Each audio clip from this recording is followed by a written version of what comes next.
Evden dijistrani, evden cividani, ji Şeyh Meksud و اشرفیه ji dilê ku cîhan qet nebêst. Cîhan çima tu bêdeng bûyî, tu dît ku zarok di xwînê de xew didin,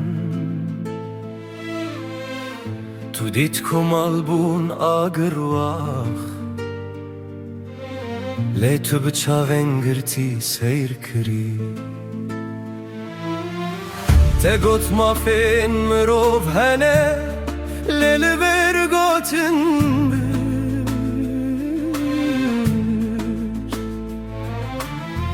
Te got edalet heye, lê li vir edalet bixwîn hat kuştin. Di navvan kuçeyan de ev keça şoreşê rabû.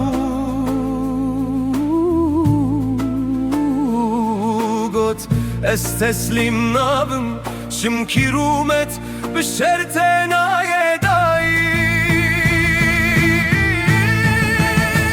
Ey cihane bihist, ev ne tene keçek bu, ev şert bu, ev rumet bu, liver teravestiya. Tu got tu mirov parezi, lê tu tene temaşekirî.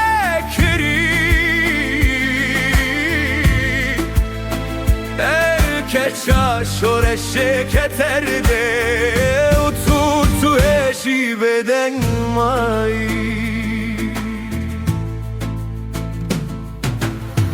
Te gotem şer dijîne, lê şer li vê benaxdin hat. Te gotem terorê red dikin, lê divir teror mi şertê hat parastin. On şertê sîriyarîn, lê wê got nexêr.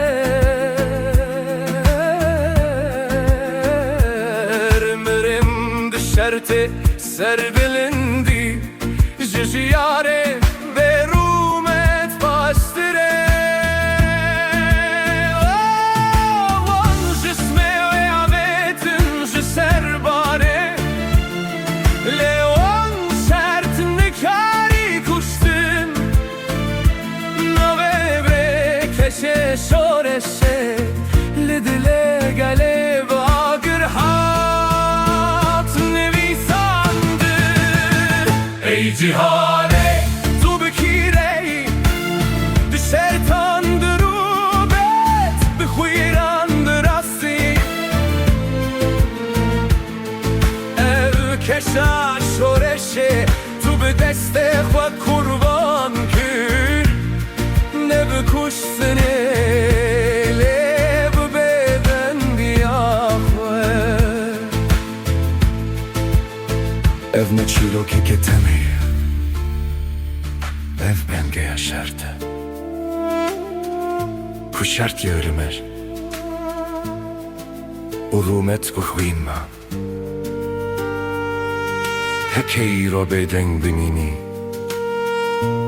sibê tu bi nav çîrokê de were bîranî. Wek cîhanê ku dît, lê qet negot tu tiştî.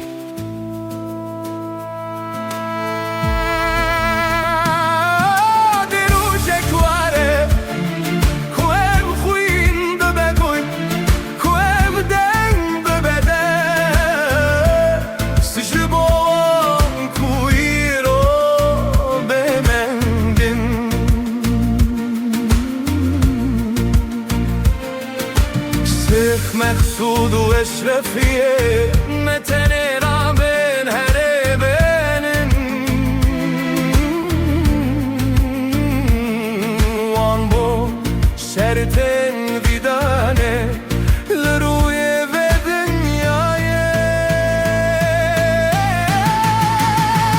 ای cihane ne hebe his evden zikek zekeye lefserci sertemeye el ketap soreşedil lefserte ve ziyane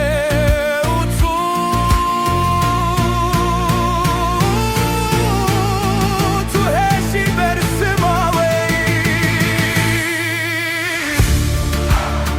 elçidem hamerim on çerdim cihanetine bir pırs bu evstran Necistaniye